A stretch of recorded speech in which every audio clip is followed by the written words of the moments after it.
Okay, we're back on the range, and let's go over some of the target results we got. They're pretty interesting, actually. This is the first groups we shot. We have the two shots from the stair. The first shot was on the cardboard, and I adjusted the scope in order to get on the paper. And there is the three shots from the Weatherby. Not too bad. And then things start to change quite a bit.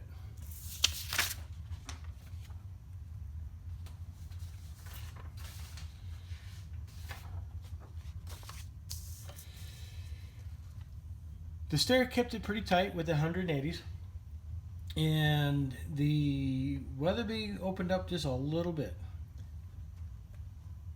But still, those are very good. Those are perfectly good for hunting in any situation I can think of. So, but the stair did quite a bit better, even though I had some optical problems with the scope. Now with the 220 grain, things changed a lot. The stair pretty much stayed where it was, except for it dropped about a half an inch. The Weatherby dropped quite a bit.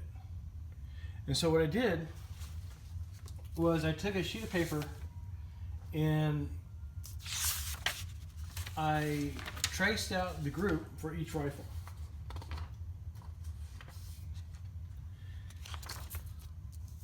Here's the Weatherby.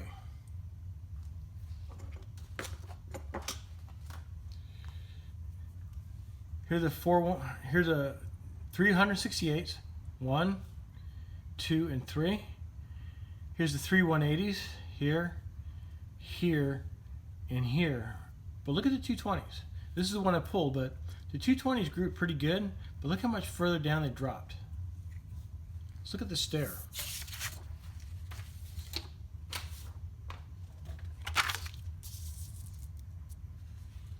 The stair did really good with all weights. They kept them all within, you know,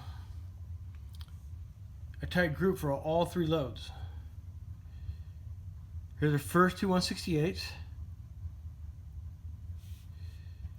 the 380s, and the three 220s. One of the 220s printed right next to one of the 180s. So that's not too bad.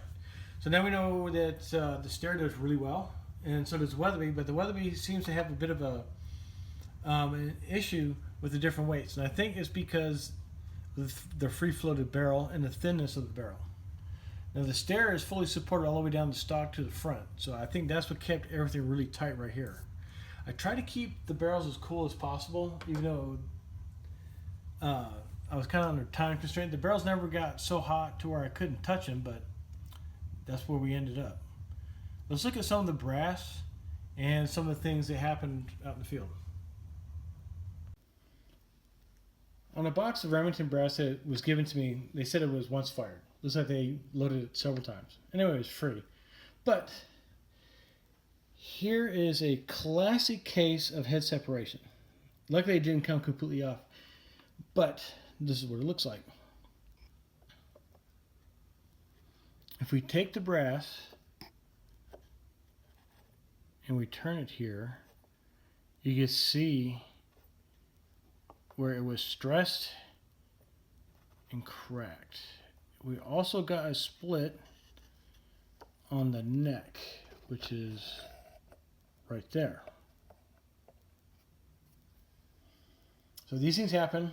Nothing bad happened. It just made the chamber a little bit dirty. But be careful what you pick up at the range. You don't know how many times it's been fired. Sometimes there's a reason why the brass is left there. It's because it's worn out.